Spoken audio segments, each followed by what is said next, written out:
Salam dəyərli həmkarlarım. Hər birinizi xoş gördük. Mən Dəmirova Nigar. Məktəbə qədər təhsil üzrə təlimçinizim. Bu gün də yeni bir mövzu ilə qarşınızdayam. Bugünkü mövzumuz səriştələrdir. Kanala abunə olmağı, bəyənməyi və rəy yazmağı unutmayın ki, səhifəmiz böyüsün.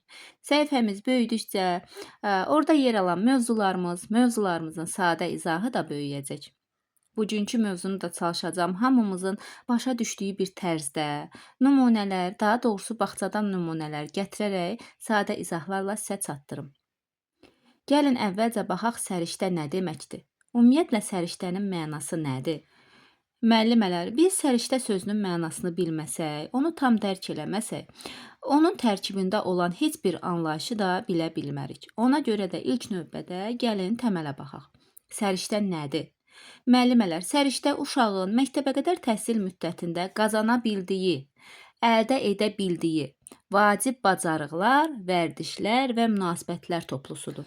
Bu sadəcə bir məlumatı yadda saxlamaq deyil. Bu uşağın həyatın çətinlikləri ilə üzləşdiyi anda bildiyi bilikləri müəllimələr neynəməlidir? Praktikaya tətbiq edə bilməsidir.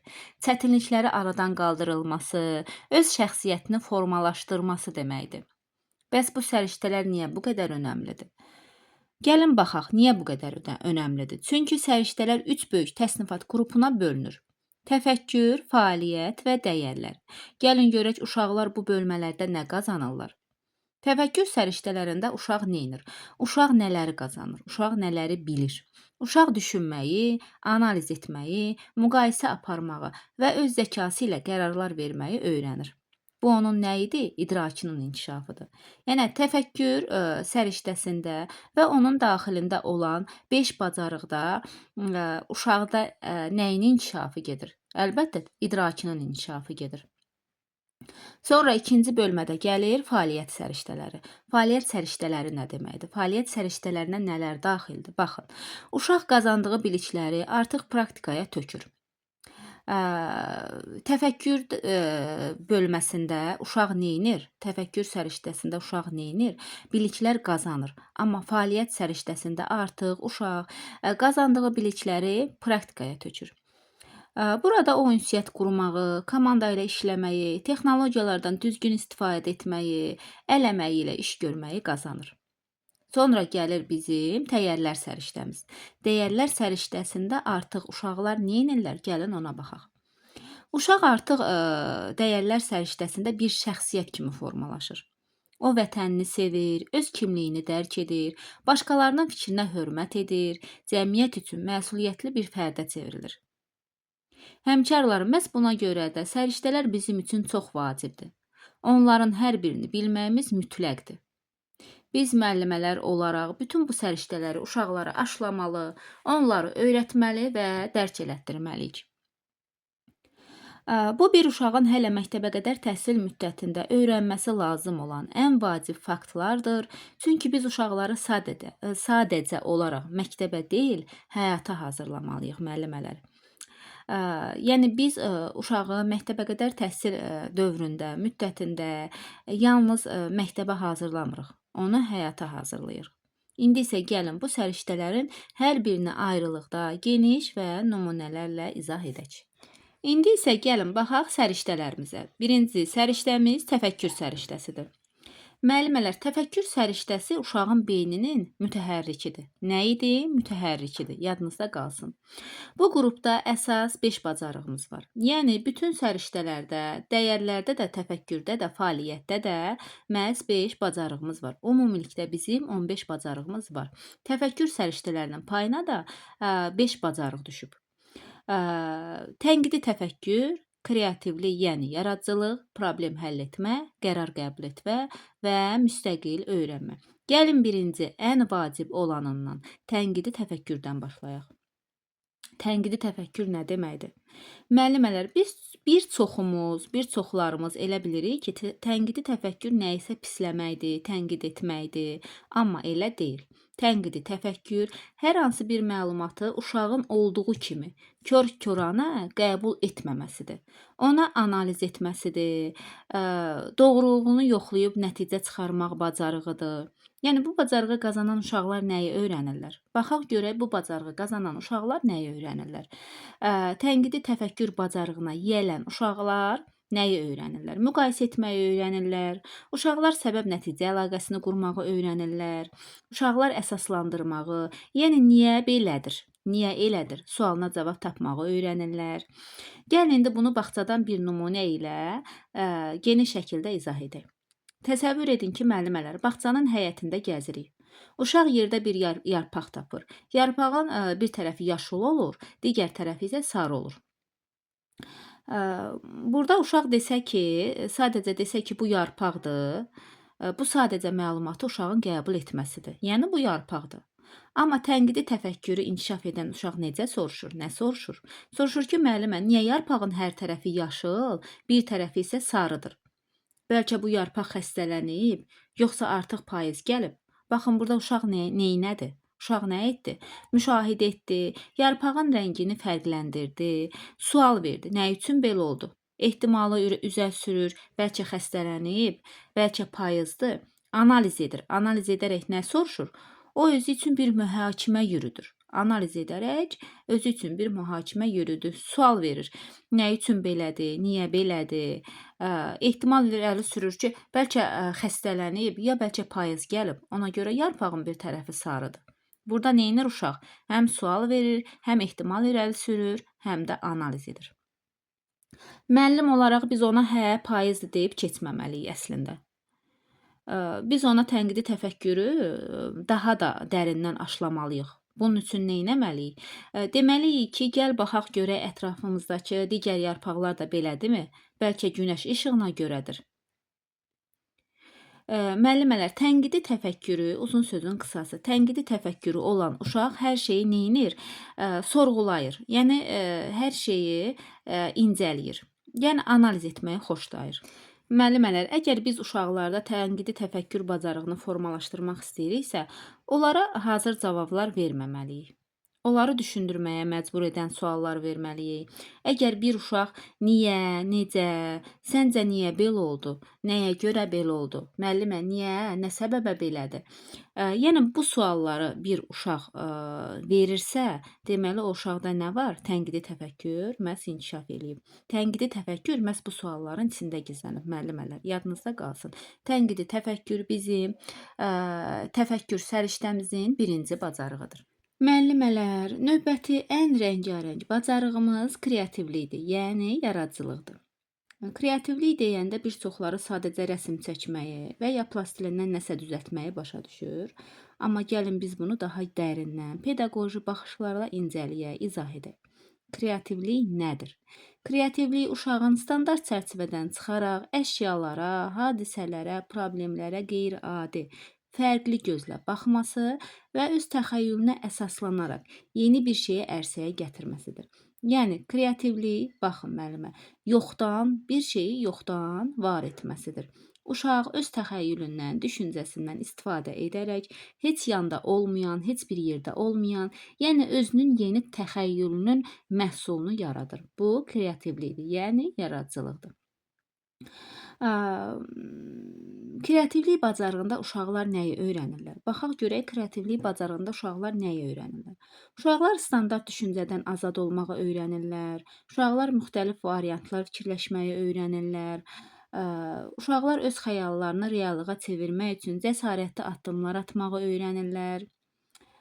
Gəlin bunu yenə də bağçada, bağça həyatından konkret nümunələrlə nümunə verərək izah edim, müzakirə edək. Təsəvvür edin, biz uşaqlara kağızdan bir kardon veririk və deyirik ki, heykəl düzəltməyə kağızdan kardon veririk uşaqlara və deyirik ki, heykəl düzəlt. Bundan bir heykəl düzəlt.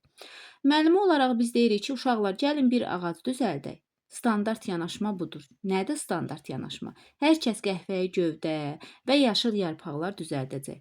Amma yaradıcı kreativ uşaq nə edəcək? Mən ağacın köklərinə əlalvan rəngli dairələr yapışdıracağam. Çünki bu sehirli bir ağacdır. Onun kökləri göy qurşağı ilə qidalanır. Baxın, uşaq hazır şablonu qırdı. O ağacı olduğu kimi yox, öz xəyalındakı kimi sehirli obrazla birləşdirdi. Baxın, bu kreativliyin ən gözəl nümunəsidir. Biz müəllimlər kreativliyi necə stimullaşdırmalıyıq? Uşaqlara sual verməyə bacarmalıyıq. Uşaq nəsə maraqlı bir şey edəndə bunu niyə belə etmisən deyib onu utandırmamalıyıq, üstünə qışqırmamalıyıq. Əksinə nə qədər maraqlı yanaşmadır, nə gözəldir, nə gözəl etmisən. Bəs bu hissəni necə fikirləşdin deyərək nə etməliyik? Onu danışdırmalıyıq da. Səhvlərdən qorxmamağı öyrətməliyik. Kreativ uşaq həm səhv etməkdən qorxmayan uşaq deməkdir. Yadınızda qalsın, kreativ uşaq səhv etməkdən qorxmayan bir uşaqdır. Əgər uşaq günəşi sarı yox, göy rəngində çəkibsə, müəllimələr bəlkə o günəşin dənizə batdığı anı çəkib. Bəlkə onun üçün o günəş daha sehirli bir planetdir. Yəni uşaq günəşi göy rəngində görmək istəyib, öz təxəyyülündə elə canlandırıb və elə çəkib. Yəni biz ona yox, günəş sarıdır, mütləq sarı rəngdə olmalıdır, sarı çəkməlisən deməməliyik. Yəni bu uşağa həqiqətən də çox pis təsir eləyə bilər. Yəni biz onda nə edirik? Uşağın yaradıcılıq, yəni kreativlik bacarığının qarşısını almış oluruq. Biz uşağa imkan yaratmalıyıq. Mühitimizdə daim müxtəlif materiallar, parçalar, qutular, iplər, qablar və s. Nə olur olsun, uşaq nə qədər müxtəlif material görərsə, onun kreativliyi də müəllimələr bir o qədər inkişaf edər. Deməli biz nə etməliyik? İmkan yaratmalıyıq uşaqlara. Uşaqlarının əlinin altında daha çox resurslar olmalıdır ki, uşağın təfəkkürü də, əslində yaradıcılığı da, kreativliyi də inkişaf etsin. Kreativlik unutmayaq ki, müəllimələr, uşağın dünyanı öz arzularına görə yenidən rəngləməsidir. Bizim vəzifəmiz ona hazır rənglər vermək yox, onun özünün yeni rənglər kəşf etməsinə şərait yaratmaqdır. Bu da bizim kreativlik, yəni yaradıcılıq bacarığımızdır. Təfəkkür səriştəsinin ikinci bacarığıdır. Baxaq növbəti bacarığımıza. Növbəti bacarıq bizim problem həll etmə bacarığıdır. Problem həll etmə bacarığı bu çox vacibdir. Çünki həyat özü elə bir problem silsiləsidir. Biz uşaqlara hazır cavablar verməklə onları həyata hazırlamırıq. Əksinə nə edirik? Onların əlindən bu bacarığı alırıq. Problem həll etmə nədir? Bu uşağın qarşısına çıxan hər hansı maneə zamanı çarəsiz qalıb ağlamaması, təslim olmaması, əksinə beynini işə salıb, bəs mən indi bunu necə düzəldə bilərəm? Bəs indi mən necə edim deyə düşünməsidir. Problem həll etmə bacarığında uşaqlar nəyi öyrənirlər? Uşaqlar çətinliyi təhlil etməyi öyrənirlər. Uşaqlar variantlar fikirləşməyi öyrənirlər. Uşaqlar nəticəni qiymətləndirməyi öyrənirlər. Gəlin bunu yenə bağça həyatından konkret bir nümunə ilə izah edək. Təsəvvür edin, bağçanın oyun güşəsində uşaqlar stullardan və böyük kubiklərdən bir qala tikiblər. Amma hər dəfə qalanın üst hissəsini qoyanda qala yıxılır. Standart müəllim bu anda nə eləyir? Gəlir qalanı özü düzəldir və ya biraz ehtiyatlı olun deyib gedir. Amma təfəkkürlü bir müəllim nə edir? O yaxınlaşır və sual verir. Maraqlıdır, niyə yıxılır? Səncə aşağıdakı kubiklərin yerini dəyişsək daha möhkəm olmazmı? Onda yıxılmaz məncə. Baxın, burada uşaq nə etdi? Problemi müəyyən etdi, qala yıxılır. Burada artıq neynədi uşaq? Problemi müəyyən etdi ki, qala yıxılır. Səbəbini axtardı. Necə axtardı? Bəlkə kubiklər əyridir düşüncəsini, sualını özünə verərək səbəbini axtardı. Bəlkə stol sürüşkəndir. Həll yolu tapır. Necə həll yolu tapır? Müəllimə, gəl kubikləri bir-birinə yapışdıraq. Kubikləri bir-birinə yapışdıraq və ya gəl qalanı divarın yanında tikək ki, söykənə bilsin. Bu uşağın öz-özünə verdiyi kiçik qələbələrdir. Biz müəllimlər problem həll etmə bacarığını necə formalaşdıra bilərik? İcazə verməliyik uşaqlar çətinlik çəksinlər. Hər dəfə uşağın yerinə paltarını özümüz geyindirməli deyilik, qapını özümüz açmalı deyilik, oyuncağını özümüz düzəltməli deyilik. İmkan verməliyik uşaq özü zəhmət çəksin, o çətinlik çəkəndə beyni işləyir. Dəyərli həmkarlarım, unutmayaq ki, problem həll etmə bacarığı uşağın öz ayaqları üzərində durmaq üçün qazandığı ən güclü silahdır. Biz uşağa problemin özünü deyil, onun həllinə gedən düşüncə yolunu öyrətməliyik. İndi isə baxaq təfəkkür səriştəsinin 4-cü bacarığına, qərar qəbul etmə bacarığına. Bu bacarıq uşağın bağça dövründə ən çox ehtiyac duyduğu, lakin biz müəllimlərin çox vaxt uşağın əlindən aldığı bir bacarıqdır. Biz çox zaman qərarı özümüz veririk. Uşaq rahat olsun deyirik, amma bu uşağın inkişafını ləngidir. Baxaq görər qərar qəbul etmə nədir? Bu uşağın qarşısına qoyulan variantlar arasından özü üçün ən uyğun olanını seçməsi və bu seçiminə görə məsuliyyəti qəbul etməsidir. Qərar qəbul etmə bacarığı uşaqlarda nəyi öyrədir? Qərar qəbul etmə bacarığında uşaqlar nəyi öyrənirlər daha doğrusu? Uşaqlar seçim etməyi öyrənirlər. Mənə hansı lazımdır? Sualını özlərinə verirlər və neynirlər? Seçim edirlər. Uşaqlar nəticəni proqnozlaşdırmağı öyrənirlər. Bunu seçsəm nə olacaq, onu seçsəm nə olacaq? Bunu düşünürlər və nəticələri əvvəlcədən proqnozlaşdırırlar. Uşaqlar məsuliyyəti dərk etməyi öyrənirlər. Necə öyrənirlər? Bu mənim qərarımdır və mən buna cavabdehəm. Yəni, nəticə nə olur olsun, məsuliyyəti uşaq artıq öz üzərindən götürməyi bacarır. Baxın, təsəvvür edin ki, oyun saatıdır. Biz uşağa hazır göstəriş veririk. İndi hamımız rəsm çəkməliyik. Uşaqlara deyirik ki, biz indi rəsm çəkməliyik. Hazır göstəriş veririk də uşağa. Bu qərar qəbul etmə deyil, müəllimələr. Bu göstəriş icrasıdır. Amma qərar qəbul etməni inkişaf etdirən müəllimə belə eləməlidir. Belə olur. Uşaqlar, bugün bizdə sərbəst oyun saatıdır. Kim istəyir rəsm çəkər, kim istəyir bloklarla konstruktor qurar. Kim istəyir nağıl kitabına baxar.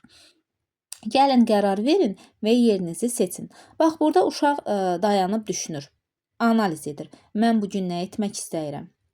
Sonra seçim edir. Necə seçim edir? Düşünür ki, dünən mən rəsm çəkmişdim. Bugün bloklarla qala tikmək istəyirəm. Bloklarla qala tikmək daha maraqlı olacaq. Və neynir? İcra və sonra gəlir nə? Nəticə. Uşaq qərarını verir və tikintiyə başlayır. Və artıq burada uşaq neynir? Seçim edir. Düşünür ki, mən dünən rəsm çəkmişəm, bugün bloklarla qala tikmək daha maraqlıdır. Artıq rəsm çəkmək istəmirəm, bugün bloklarla qala tikmək istəyirəm. Burada uşaq neynədir? Öz seçimini elədi də. Biz müəllimlər qərar qəbul etməni necə inkişaf elətdirə bilərik? Baxaq görək necə inkişaf elətdirərik. Uşağa seçim imkanı verməliyik. Yəni necə? Biz uşağa bu günləri al, qırmızı köynəyini geyin. Qırmızı köynəyin daha yaxşıdır. Sən bu gün qırmızı köynəyini geyinməlisən. Belə deməli deyilik, müəllimələr. Biz uşağa bu gün hansı köynəyi geyinmək istəyirsənsə, onu geyin. Yəni biz soruşmalıyıq uşaqdan ki, bu gün hansı köynəyini geyinmək istəyirsən. Uşaq əgər desə ki, mən qırmızı köynəyi geyinmək istəmirəm, sarı köynəyi geyinmək istəyirəm. Biz imkan verməliyik ki, uşaq qərarın nəticəsini izah etsin. Yəni, niyə qırmızı köynəyini yox, məhz sarı köynəyi geyinmək istəyirsən? Axı, uşaq seçimini əsaslandırmalıdır, qərarının nəticəsini izah etməlidir. Uşağa seçim edəndə imkan verməliyik ki, uşaq onun nəticəsini özü görsün. Yəni, seçimini əsaslandırsın, seçimini, qərarını izah etsin. Mən qırmızı köynəyi yox, mən sarı köynəyi geyindim. Çünki qırmızı köynəyi dünən geyinmişdim. Bugün sarı köynək mənim gözümə daha xoş görünür. Mən sarı köynəyimi daha çox sevirəm. O mənə daha çox yaraşır. Burada artıq uşaq neynədir? Qərar qəbul etdi də. Artıq uşaq sərbəst şəkildə qərar qəbul etdi. Biz uşağa müzakirə mühiti yaratmalıyıq. Qrupda bir problem varsa, qərarı biz verməli deyilik. Qoymalıyıq uşaqlar özü səs verməklə qərar versinlər. Müəllimələr, qərar qəbul etmə bacarığı uşağın gələcəkdə öz həyatı haqqında düzgün qərar verə bilən şəxsiyyət kimi yetişməsi üçün ən vacib addımdır. Bu bizim oldu təfəkkür səriştəmizin 4-cü bacarığı, qərar qəbul etmə bacarığı. Baxaq, sonuncu təfəkkür səriştəsinin sonuncu bacarığına, 5-ci bacarığına, müstəqil öyrənmə bacarığına. Müəllimələr, müstəqil təfəkkür səriştəmizin sonuncu, amma bəlkə də ən vacib pilləsi müstəqil öyrənmə bacarığıdır. Müstəqil öyrənmə nədir? Müstəqil öyrənmə uşağın müəllimə və ya valideyninə ehtiyac duymadan, öz daxili marağından irəli gələrək yeni biliklər əldə etməyə, kəşf etməyə, araşdırmağa olan sonsuz həvəsidir. Biz uşağı öyrənilən yox, öyrənən etməliyik. Biz müstəqil öyrənmə bacarığında uşağı öyrənilən yox, öyrənən etməliyik. Müstəqil öyrənmə bacarığında uşaq müəlliminə və ya valideyninə ehtiyac duymur. Yəni ehtiyac duymamalıdır. Ehtiyac duymadan kəşf etməyi, araşdırmağı özü həvəslənməlidir, öyrənməlidir. Müstəqil öyrənmə bacarığında uşaqlar nəyi öyrənirlər? Baxaq. Uşaqlar öz maraqlarını kəşf etməyi öyrənirlər. Özlərinə sual verirlər, düşünürlər, mənə nə maraqlıdır? Yəni mənə nə maraqlıdır? Sualına uşaqlar cavab tapırlar. Uşaqlar mənbələrə müraciət etməyi öyrənirlər. Bu cavabı hardan tapa bilərəm? Sualına özlərində cavab tapırlar. Uşaqlar səhv etməkdən qorxmadan kəşf etməyi öyrənirlər. Gəlin indi bunu bağçadakı konkret nümunələrlə geniş izah edək. Bağçanın həyətində gəzərkən uşaq yerdə bir qarışqa yuvası görüb. Yəni müstəqil öyrənmə bacarığı olan uşaq o dəqiqə gedib müəlliməyə demir ki, müəllimə, mənə izah elə, bu nə deməkdir?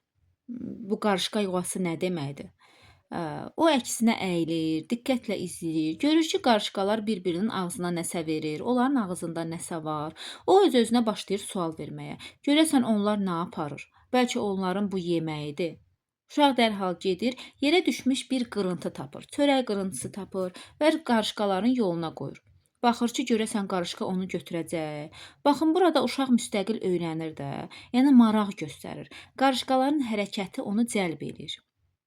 Uşaq burada neynədi? Hipnoz qurdu. Bəlkə bu yeməkdir. Bəlkə bu yeməkdir, öz-özünə düşündü. Təcrübə apardı. Necə təcrübə apardı? Qırıntını yerdən hardansa bir qırıntı tapıb, qırıntını qoyub qarışqaların qarşısına. Nəticəni izləyir. Bu təcrübə aparmaqdır. Bir də nəticə çıxarır. Necə nəticə çıxardı uşaq? Axırda belə nəticəyə gəldi ki, qarışqalar yemək daşıyırlar. Ağızlarında yemək daşıyırlar. Biz bu prosesdə bir müəllimə olaraq sadəcə kənardan müşahidə edirik və onu dəstəkləyirik, təbii ki. Gəl, keç bu tərəfə, qarışqadır da, neynirsən, baxma, filan demək lazım deyil, müəllimələr. Onu dəstəkləməliyik, icazə verməliyik ki, o müşahidə eləsin və nəticə çıxarsın. Yəni, biz onun yanına gəlib dərsi əlimizə almırıq, əksinə nə maraqlıdır? Səncə onlar qışa hazırlaşırlar deyib, onlardan marağını daha da alovlandırmalıyıq. Yəni, onlara sual verərək onların marağını daha da artırmalıyıq.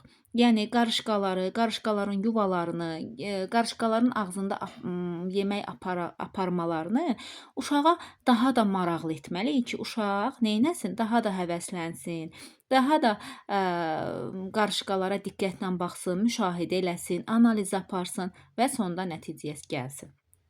Biz uşağa maraqlı mühit yaratmalıyıq. Qrupda daim yeni maraqlı əşyalar, böyüdücü şüşə, fərqli bitkilər, xəritələr, modellər olmalıdır. Uşaq bunlara toxunduqca öz-özünə yeni suallar verəcək. Səhv etsə belə təşviq edin. Yəni, uşaq qarışqaların yemək daşıdığını düşünür, amma bəlkə onlar sadəcə yuvanı təmizləyir. Olsun. O öz-özünə bir fərziyyə irəli sürdü. Eybi yox, o düşünsün ki, bəlkə qarışqalar yuvalarını təmizləyirlər. Yəni onları ağzında apardıqlarını yuvalarından götürürlər. Olsun, belə də düşünə bilər uşaq. Uşaq öz-özünə neynir? Bir fərziyyə irəli sürmüş olur da və onu yoxlayır. Müstəqil öyrənən uşağın ən böyük qazancı müəllimələr budur. Araşdırmaq eşqi. Müəllimələr, müstəqil öyrənmə uşağın ömürlük öyrənən olmasının açarıdır. Əgər biz ona kəşf etməyin ləzzətini datdıra bilsək, o məktəbdə də, böyüyəndə də qarşısına çıxan hər çətinliyi özü araşdırıb öyrənəcək. Bizim bu oldu təfəkkür səriştəmizin 5-ci bacarığı.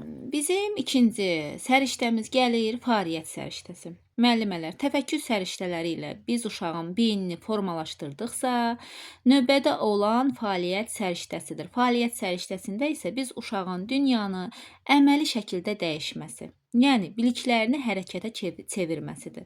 Bu qrupda da 5 əsas bacarığımız var: ünsiyyət, əməkdaşlıq, rəqəmsal savadlılıq, informasiya savadlılığı və maliyyə savadlılığı. Gəlin indi onlarla bir-bir geniş şəkildə tanış olaq və onları təhlil edək, analiz edək. Ünsiyyət bacarığı. Ünsiyyət bacarığı ə, ünsiyyət bacarığına daha dərindən öz ana dilimizdə, bağça həyatımızın bir parçası kimi gəlin neyniyək? Araşdıraq, təhlil edək. Ünsiyyət nədir? Bir çoxları elə bilir ki, uşağın çox danışması ünsiyyətdir. Xeyr, ünsiyyət iki və ya daha artıq şəxs arasında informasiya, duyğu və düşüncələrin qarşılıqlı mübadiləsidir. Bu uşağın özünü cəmiyyətdə təsdiq etməsinin yeganə yoludur. Yəni ünsiyyət. Ünsiyyət bacarığında uşaqlar əslində nəyi öyrənirlər? Gəlin baxaq nəyi öyrənirlər. Uşaqlar dinləməyi öyrənirlər. Qarşı tərəf danışarkən onun sözünü kəsməməyi öyrənirlər. Onun sözünü başa düşməyi öyrənirlər. Uşaqlar ifadə etməyi öyrənirlər. Öz daxili dünyasını, istəklərini və hisslərini düzgün sözlərlə çatdırmağı öyrənirlər. Uşaqlar etik davranmağı öyrənirlər. Yəni salamlaşmaq, xahiş etmək, təşəkkür etmək və üzr istəmək. Yəni nitq keçidlərindən istifadə etməyi öyrənirlər. Gəlin indi yenə həyatımızdan, bağçadan, gündəlik fəaliyyətimizdən bir nümunə gətirim. Təsəvvür edin, oyuncaqlar qutusunun qarşısında iki uşaq var. İkisi də eyni maşını istəyir. Təcrübəsiz uşaq dərhal maşını yoldaşının əlindən alır və ya da onu itələyir. Baxın, bu ünsiyyət qura bilməməkdir. Biz müəllimlər burada müdaxilə etmirik, sadəcə bələdçilik edirik. Biz yaxınlaşırıq və uşağa deyirik: bax, yoldaşın da bu maşınla oynamaq istəyir. Bəs sən ona nə deyə bilərsən? Bəlkə maşını bölüşəsiniz? Uşaq düşünür. Uşaq neynir? Uşaq düşünür və qarşısındakına baxıb deyir: İndi mən maşını sürmək istəyirəm, sən isə qatarı. Sonra maşını mən sənə verəcəyəm, sən mənə qatarı verərsən. Müəllimələr, burada nə oldu? Ünsiyyət. Uşaq nə etdi? Duyğusunu idarə etdi.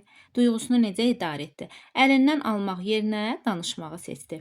Təklif irəli sürdü. Necə təklif irəli sürdü? Sən bunu sür, mən bunu. Razılaşma əldə etdi. Necə əldə etdi? Qarşı tərəfə də bir yol göstərdi. Qarşı tərəf neynədi?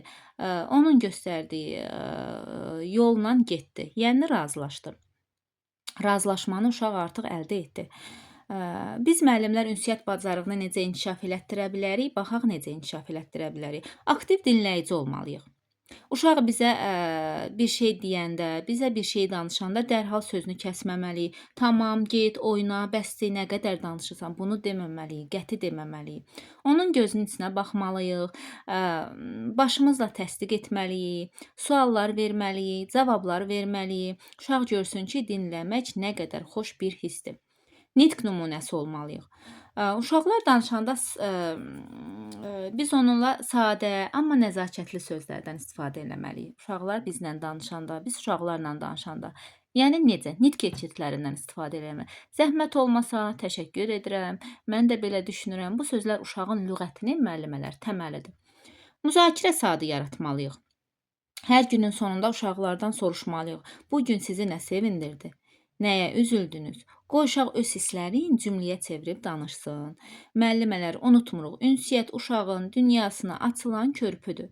Əgər uşaq özünü düzgün ifadə etməyə bacarsa, o heç vaxt aqressiv olmayacaq.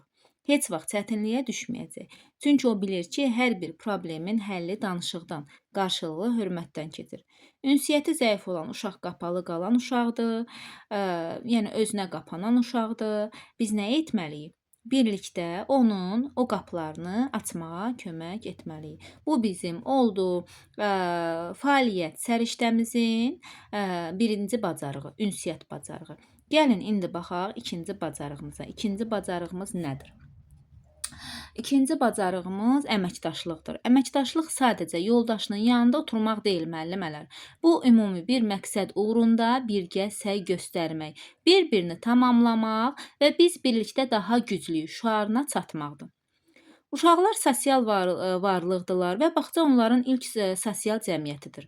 Əgər biz bu yaşda uşaqlara əməkdaşlıq etməyi öyrətməsək, yəni biz bu yaşda uşaqlara əməkdaşlıq etməyi öyrətməsək, gələcəkdə hər işi tək başına etməyə çalışan, yoldaşları ilə dil tapa bilməyən fərdlər nə edəcəyik? Formalaşdıracağıq. Əməkdaşlıq bacarığında uşaqlar əslində nəyi öyrənirlər?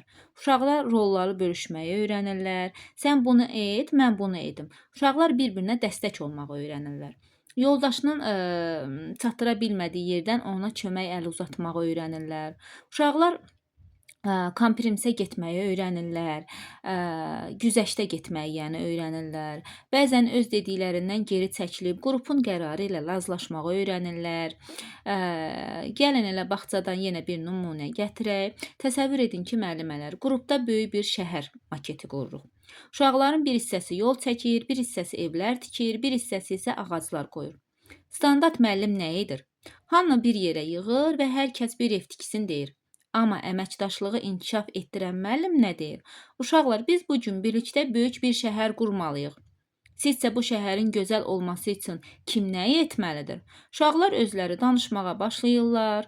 Nə edirlər? Planlama qururlar.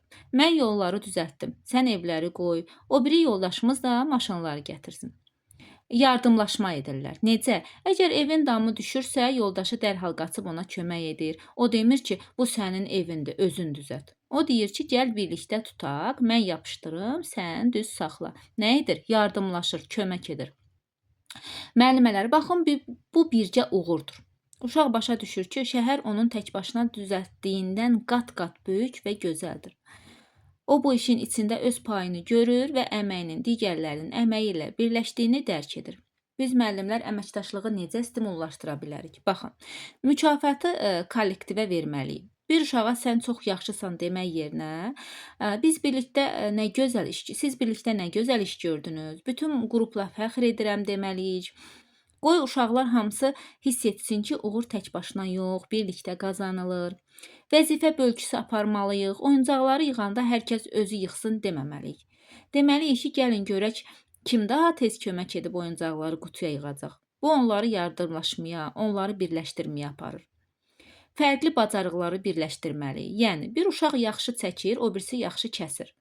Onlara deməliyik ki, siz ikiniz birlikdə çalışın. Ən gözəl rəsm sizdə olar. Qoy birinin çalışmayan cəhətini o biri tamamlasın.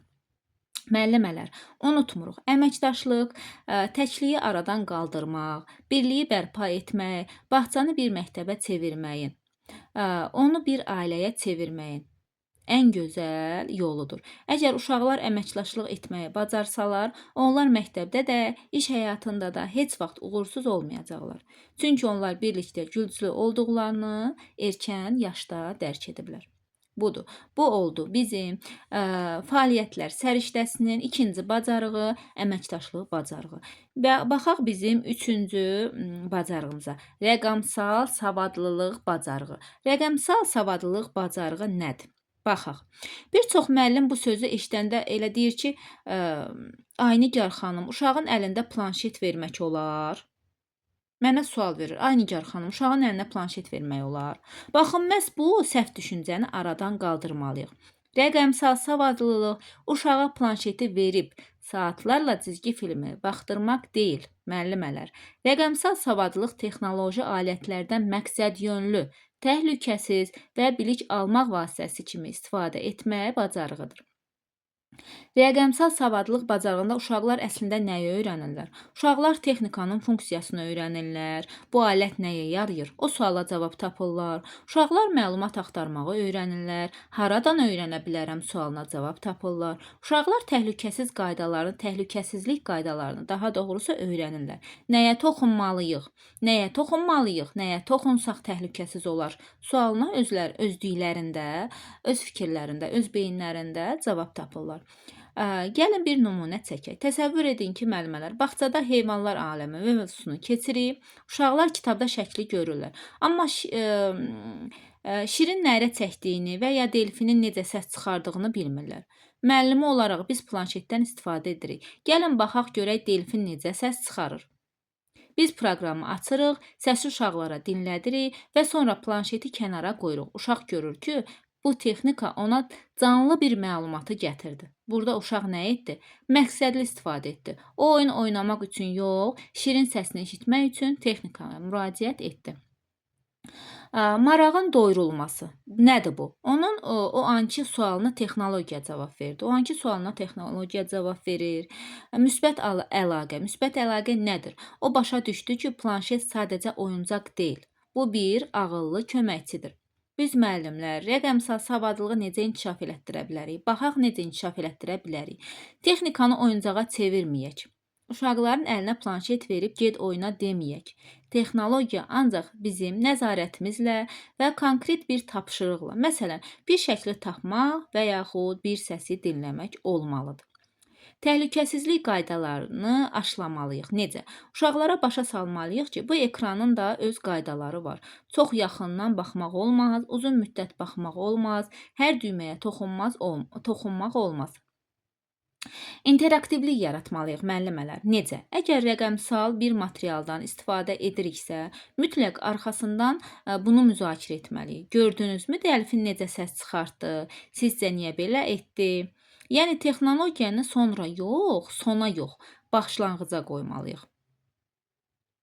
Müəllimələr, unutmuruq. Rəqəmsal savadlılıq uşağın gələcəyin dünyasına açılan rəqəmsal pəncərəsidir. Bizim vəzifəmiz o pəncərəni bağlamaq deyil, uşağın o pəncərədən dünyaya düzgün və təhlükəsiz baxmasını öyrətməkdir. Uşaq rəqəmsal alətləri idarə etməyi öyrənsə, gələcəkdə o texnologiyanın qulu deyil, onun yaradıcısı olacaq. Bu da oldu bizim fəaliyyətlər səriştəmizin 3-cü bacarığı rəqəmsal savadlılıq. Gəlin indi baxaq 5-ci bacarığımıza. 5-ci bacarığımız nədir? 5-ci bacarığımız vacib bacarıqlarımızdan biridir. İnformasiya savadlılığıdır.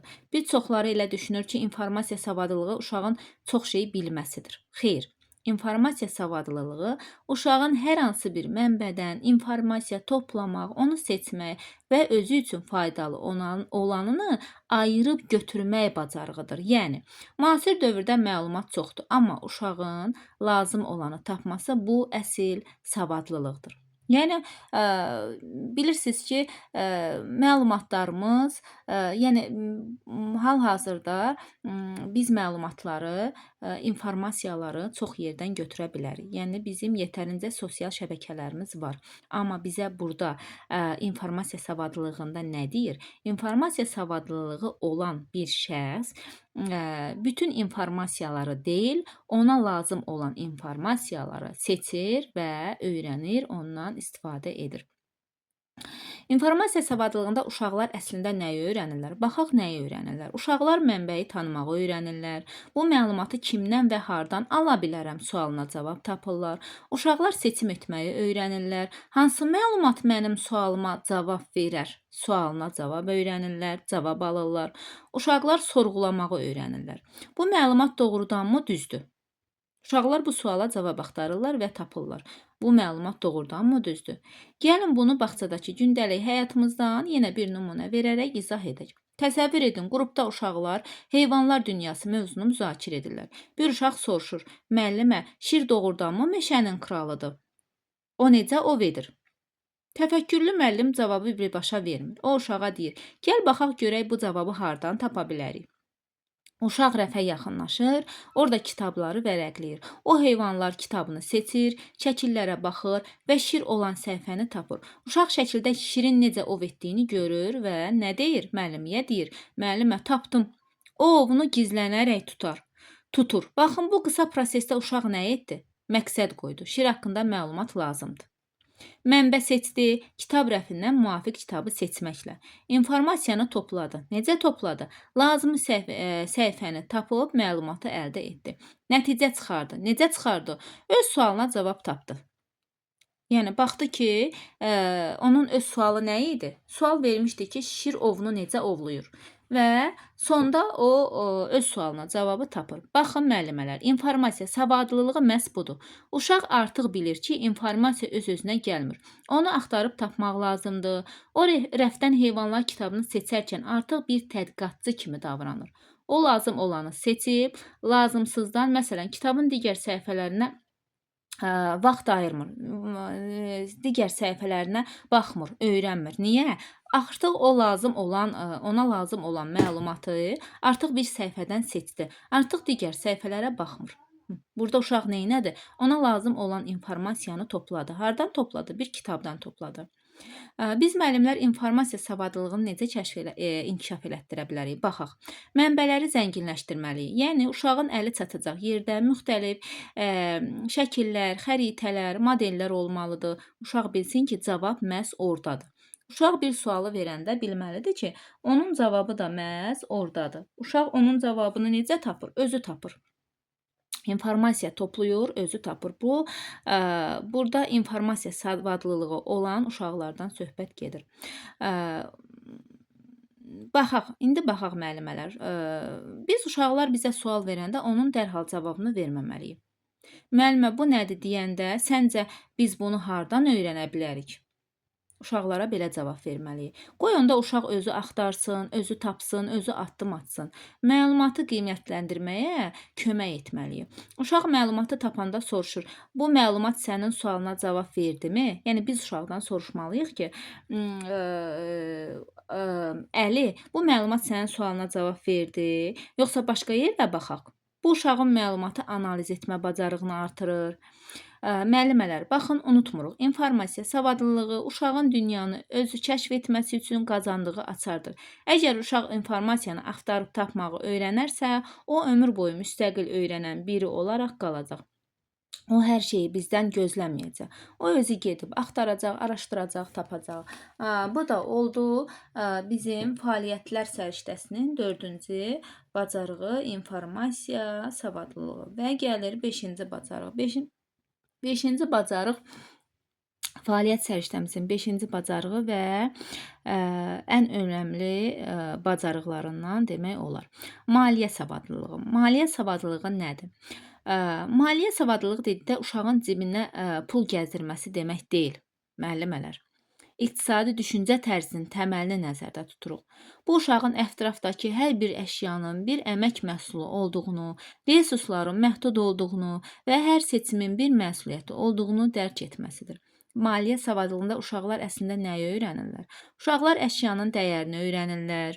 Bu oyuncaq necə düzəlib? Uşaqlar qənaət etməyi öyrənirlər. Resursları boş yerə israf etməyək. Uşaqlar ehtiyac və istək fərqini öyrənirlər. Mənim bunu həqiqətən ehtiyacım var, yoxsa sadəcə istəyirəm? Baxaq, təsəvvür edin ki, müəllimələr, uşaq rəngli kağızlarla işləyir və bir kağızı kəsib qalan hissəni heç düşünmədən zibil qutusuna atır. Standart müəllim bunu görməzdən gəlir. Amma iqtisadi düşüncəli müəllim yaxınlaşır və deyir, bax, bu qalan kağız parçası ilə biz bir çiçək düzəldə bilərik və yaxud bir yarpaq düzəldə bilərik. Onu atmaqla biz əslində hazır materialı zibilə çevirdik.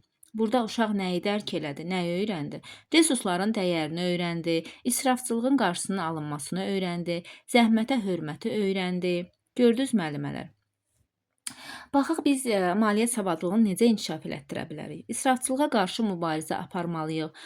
Uşağa izah etməliyik ki, boya qələminin qapağını bağlamasan, o quruyacaq və biz növbəti dəfə rəsm çəkə bilmərik.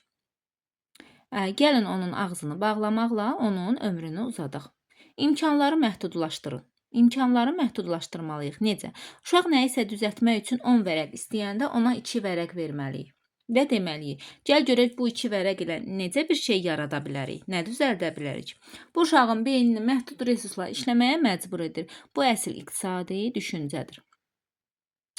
Zəhməti vurğulamalıyıq. Necə? Hər hansı bir əşyaya baxanda deməliyik ki, buna neçə insan əziyyət çəkib düzəldib. Uşaq biləndə ki, oyuncağın arxasında insan əməyi var, onu sındırmaqdan həqiqətən də çəkinəcək. Müəllimələr, unutmuruq, maliyyə savadlılığı uşağa pulu sevdirmək yox, onu əməyin qədrini bilən bir fərd olmasını təmin etməkdir. Biz uşağa qənaətcil olmağı öyrətsək, o hər zaman həm əşyanın, həm də gələcəyinə sahib çıxan bir insan olacaq. Bu oldu bizim fəaliyyətlər səriştəsinin sonuncu 5-ci bacarığı. Maliyyə savadlılığı bacarığı. İndi isə keçək dəyərlər səriştələrinə. Dəyərlər səriştəsinin də 5 bacarığı var. Birinci bacarığı milli kimlik və iftixar hissidir. Müəllimələr, dəyərlər səriştəsinin təməli məhz bu milli kimlik və iftixar hissidir. Bu sadəcə bayrağı tanımaq deyil. Bu uşağın öz kökünə, dilinə, tarixinə və mədəniyyətə bağlılıq duyğusunun formalaşmasıdır. Uşaq özünü bu xalqın bir parçası kimi hiss etdikdə, onda özünə inamı və mənəvi dayanıqlılıq yaranır. Bu bacarığın mahiyyətində uşaqlar nəyi öyrənirlər? Baxın, milli rəmzlərə hörməti, dövlət atributlarını, bayrağımızı, gerbimizi, himnimizi tanımağı və onlara ehtiram göstərməyi öyrənirlər. Mirsi irsə bağlılığı öyrənirlər. Xalqımızın qədim adət-ənənələrini, milli geyimlərimizi, oyunlarımızı və bayramlarımızı, məsələn, Novruz bayramını sevərək yaşatmağı öyrənirlər. Vətənə sevgini öyrənirlər. Doğulduğu torpağa, yaşadığı bölgə və ölkəsinə qarşı bağlılıq hissi formalaşır. Təsəvvür edin ki, müəllimə bayraq haqqında danışır, sadəcə bu bayraqdır demir. Əksinə, rənglərin mənasını və bayrağımızın, dövlətimizin şərəfli olduğunu uşaqlara sevgi ilə aşılayırıq. Uşaq himn oxuyarkən ayağa qalxanda o sadəcə bir hərəkət etmir. O öz milli kimliyini və iftixar hissini nümayiş etdirir. Yaxud milli musiqimizə və ya nağıllarımıza qulaq asarkən uşaqların qəlbində formalaşan o qürur bizim hədəfimiz olan milli kimlikdir. Biz müəllimlər bu bacarığı necə inkişaf etdirməliyik uşaqlarda? Dövlət atributlarını tanıdaraq, uşaqlara bayrağımızı, gerbimizi, himnimizin fərqləndirməyi və onlara dəyər verməyi öyrətməliyik. Milli irsi canlı yaşatmalıyıq. Necə? Novruz bayramı və digər günlərdə uşaqları prosesin birbaşa iştirakçısı edirik. Səməni düzəldirik, milli geyimlər geyindiririk, nağıllarımızı səhnələşdiririk. Qürur hissi aşılamalıyıq. Necə aşılamalıyıq? Uşaqlara qəhrəmanlarımız, tariximiz və mədəniyyətimizin gözəlliyi haqqında nağıl dili ilə elə danışmalıyıq ki, onlarda mən Azərbaycanlıyam deyə bilmək fəxri yaşansın. Müəllimələr, unutmuruq, milli kimlik və iftixar hissi uşağın dünya görüşünün milli köklərə qidalanmasıdır. Əgər uşaq öz kökünü sevərsə, o gələcəkdə həm vətəninə faydalı, həm də dünyada öz milli kimliyi ilə seçilən bir şəxsiyyət olacaq. Baxaq fəaliyyət səriştəsinin, dəyərlər səriştəsinin ikinci bacarığına. Fəal vətəndaş mövqeyi. Fəal vətəndaş mövqeyi nədir? Bir uşağın özünü sadəcə bir ailənin yox, həm də yaşadığı bölgənin və dövlətin bir parçası kimi hiss etməsi məhz bu bacarıqla formalaşır. Fəal vətəndaşlıq mövqeyi. Baxın, uşağın yaşadığı mühitə qarşı laqeyd qalmaması, öz ətrafına, təbiətə və cəmiyyətə qarşı məsuliyyətli davranmasıdır. Fəal vətəndaş mövqeyində uşaqlar nəyi öyrənirlər? Baxaq, yaşadığı bölgəni tanıyırlar, uşaq doğulduğu şəhərin, rayonun və ya kəndin adını, onun xüsusiyyətlərini bilməyə başlayır, ümumi məlumatlara sahib olur. Ölkəsi, coğrafiyası və yaşadığı mühit haqqında ilkin dünya görüşü formalaşır. Mühitə qayğı göstərmək. Mənim yaşadığım yer təmiz olmalıdır, düşüncəsi ilə ətrafı qorumağı və inkişafına töhfə verməyi öyrədir. Təsəvvür edin ki, bağçanın həyətində gəzərkən uşaq yerdə bir zibil görür. Fəal vətəndaş mövqeyi formalaşan uşaq dərhal onu götürür, zibil qutusuna atır. Nə deyir? Müəllimə, biz öz bağçamızı təmiz saxlamalıyıq, çünki bu bizim evimizdir. Baxın, bu onun yaşadığı mühitə qarşı göstərdiyi ilk vətəndaşlıq nümunəsidir. Biz müəllimlər fəal vətəndaş mövqeyini necə inkişaf elətdirməliyik? Baxaq, necə inkişaf elətdirməliyik. Yerli mühiti sevdirməliyik. Uşaqlara yaşadığımız bölgənin təbiəti, insanları və tarixi haqqında kiçik söhbətlər aparmalıyıq. İştirakçı olmalıyıq. Necə? Uşaqları qrupda keçirilən tədbirlərə cəlb etməliyik. Onlara bu işdə mənim də payım var hissini aşılamalıyıq. Məsuliyyəti bölüşsünlər. Necə? Onlara sənin bu bağçaya, bu küçəyə qayğı göstərməyin çox önəmlidir mesajını verməliyik. Müəllimələr, unutmuruq, fəal vətəndaş mövqeyi uşağın mən bu cəmiyyətin bir parçasıyam və öz yaşadığım yerin yaxşılığına görə məsuliyyəti daşıyıram deməsidir. Biz uşağı kiçik yaşdan öz mühitinə qayğı göstərməyə öyrətsək, o böyüyəndə ölkəsini sevən və qoruyan əsil vətəndaş olacaq. İndi baxaq dəyərlər səriştəsinin üçüncü bacarığına. Bu şəxsi və sosial məsuliyyətdir. Bu bacarıq uşağın öz şəxsi davranışlarına görə məsuliyyət daşıması və eyni zamanda ətrafdakı insanlara, qaydalara və cəmiyyətə qarşı həssas münasibət bəsləməsidir. Uşaq anlamalıdır ki, onun hər bir hərəkəti təkcə ona deyil, həm də ətrafdakılara, ətrafda olan insanlara təsir edir. Şəxsi və sosial məsuliyyət bu deməkdir. Şəxsi və sosial məsuliyyətdə uşaqlar əslində nəyi öyrənirlər? Özünə nəzarəti öyrənirlər. Uşaq başa düşür ki, məsələn, öz əşyalarına qulluq etmək onun şəxsi məsuliyyətidir. Qaydalara hörmət, qrupdakı və cəmiyyətdəki yazılmış və ya yazılmamış qaydalara, yəni növbə gözləmək, sakit danışmaq və sair əməl etməyin vacibliyini dərk edir. İnsanlara qarşı qayğını, başqalarının ehtiyaclarını görmək, köməyə ehtiyacı olan yoldaşına dəstək olmaq, sosial məsuliyyətin bir hissəsidir. Təsəvvür edin ki, oyun zamanı uşaqlar oyuncaqları bölüşə bilmirlər. Şəxsi məsuliyyət o zaman formalaşır ki, uşaq öz hərəkətinin, məsələn, yoldaşını itələməyin nəticəsini görür və bunun yol verilməz olduğunu dərk edir. Sosial məsuliyyət isə uşağın qrupdakı ümumi qaydalara, məsələn, biz oyuncaqlarımızı qırılmamasın deyə ehtiyatlı istifadə edirik. Könüllü şəkildə riayət etməsidir. Məsələn, yemək vaxtı uşağın süfrəyə qoyulan qaydalara hörmətlə yanaşması və yoldaşlarının haqqını tapdalamaması, bu onun sosial məsuliyyətinin göstəricisidir. Biz müəllimlər bu bacarığı necə inkişaf elətdirməliyik? Qaydaları birlikdə qurmalıyıq, qrupdakı qaydaları tək başına təyin etməməliyik, uşaqlarla birgə müzakirələr etməliyik, onlar bu qaydaların məsuliyyətini dərk eləməlidirlər. Nəticələri müzakirə etməliyik, bir uşaq səhv edəndə onu qınamamalıyıq. Sadəcə səncə bu hərəkətin yoldaşın üçün nəticəsi nə oldu sualını verməliyik. Sosial töhfələr verməliyik. Uşağın kiçik bir köməyini, məsələn, yoldaşına kitab verə bilməsi cəmiyyət üçün faydalı bir iş kimi qeyd edin və onu təşviq etməliyik. Nə etməliyik? Yəni yoldaşına kitab verə bilməsinin necə gözəl, faydalı bir iş olduğunu ona göstərməliyik ki, sabah yenə də o yoldaşına kitabı versin və onun faydasını bilsin. Növbəti dəfə də bundan istifadə edərək yenə fayda versin. Kimə? Yoldaşına.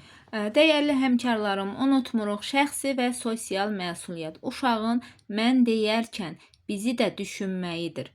Bizim vəzifəmiz uşağı öz hərəkətlərinə görə cavabdehlik daşıyan və cəmiyyətə qarşı hörmətli bir şəxsiyyət kimi böyütməkdir. İndi isə gəlir dəyərlər səriştəsinin 4-cü bacarığı demokratiya və insan hüquqları.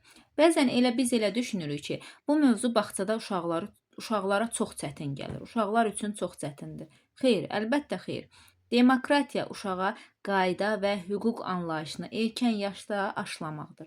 Bu bacarıq uşağın öz fikrini bildirmə azadlığını, başqasının hüququna hörmət etməyi və seçimlərinə qiymət verməyi öyrənməsidir.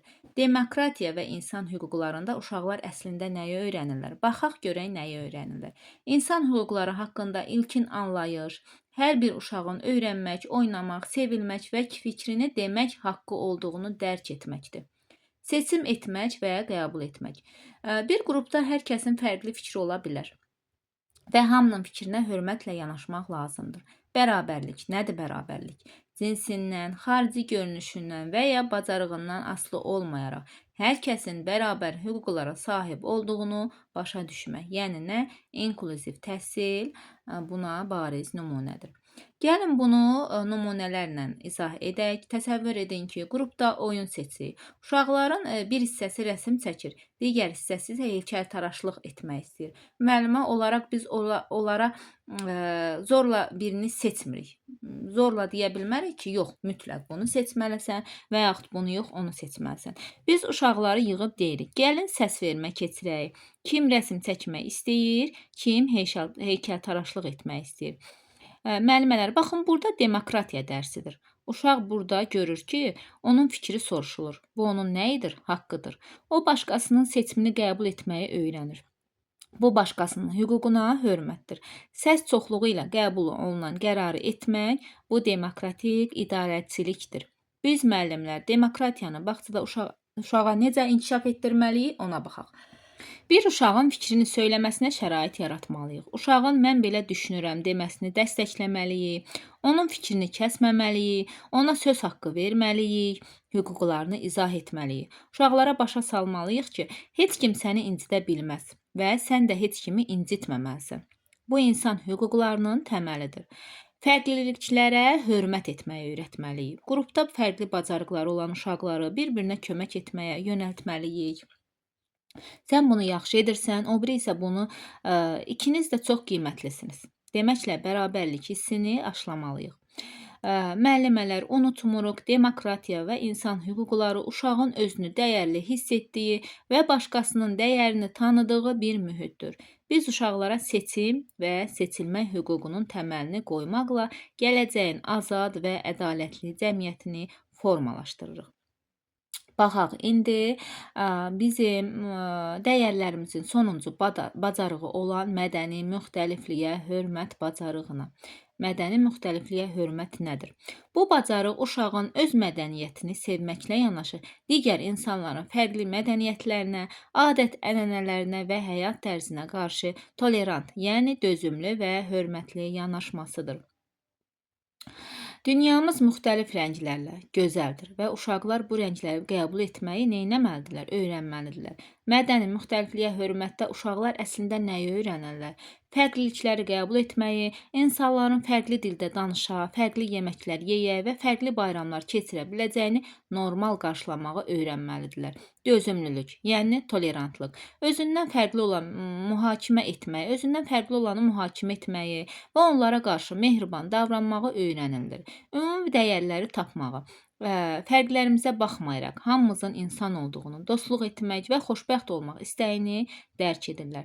Gəlin bunu izah edək. Necə? Nümunələrlə. Təsəvvür edin, qrupumuzda fərqli bölgələrdən və ya fərqli adətləri olan ailələrdən gələn uşaqlar var. Biri Novruz şirniyyatı gətirir, biri isə başqa bir ənənəni göstərir. Müəllimə burada mədəni müxtəlifliyi fürsətə çevirir. Baxın, nə qədər maraqlıdır. Hamımız fərqliyik, amma hamımız bir qrupda birlikdəyik. Uşaq burada fərqliliyin qorxulu və ya bir şey qorxulu yad bir şey olduğunu yox, əslində zənginlik olduğunu görür. Biz müəllimlər mədəni müxtəlifliyə hörməti necə inkişaf elətdirə bilərik? Baxın, fərqlilikləri vurğulamalıyıq, amma ayıran deyil, birləşdirən cəhətləri göstərməliyik. Uşaqlara deməliyik, biz hamımız fərqliyik, amma eyni qrupun dostlarıyıq. Nağıllar və oyunlar vasitəsilə dünyanı tanıtmalıyıq. Müxtəlif xalqların mədəniyyətləri haqqında nağıllar oxumalıyıq, oyunları oynamalıyıq. Bu uşaqda empatiya hissini gücləndirir. Biz nümunə olmalıyıq. Biz özümüz fərqli mədəniyyətlərə və insanlara qarşı necə hörmətli davranırıqsa, uşaqlar da bunu bizdən öyrənəcəklər. Müəllimələr, unutmuruq, mədəni müxtəlifliyə hörmət, uşağın bütün dünya bizim evimizdir fəlsəfəsini dərk etməsidir. Biz onlara öyrətməliyik ki, başqasına hörmət etmək əslində öz insanlığını qorumaqdır. Dəyərli həmkarlarım, beləliklə səriştələr mövzusunu yekunlaşdırdıq. Gördüyünüz kimi məktəbə qədər təhsildə uşaqların formalaşması olduğu üçün səriştələr sistemli şəkildə 3 əsas qrupda birləşir. Təfəkkür, fəaliyyət və dəyərlər. Bu 3 qrupun daxilində isə cəmi 15 bacarıq var. Məktəbə qədər təhsil müddətində uşağın əldə etməli olduğu bilik, bacarıq və münasibətlər məhz bu 15 bacarıqda cəmlənib. Bizim əsas məqsədimiz odur ki, uşaq bu bacarıqlara yiyələnsin. Həyatla bağlı müxtəlif situasiyalarda özünü düzgün aparmağı, müstəqil düşünməyi və məsuliyyətli bir şəxsiyyət kimi formalaşmağı öyrənsin. Bu səriştələr uşağın gələcək uğurları üçün möhkəm bir bünövrədir. İnanıram ki, səriştələr mövzusu sizə aydın oldu. Hər bir kəsə uğurlar arzulayıram.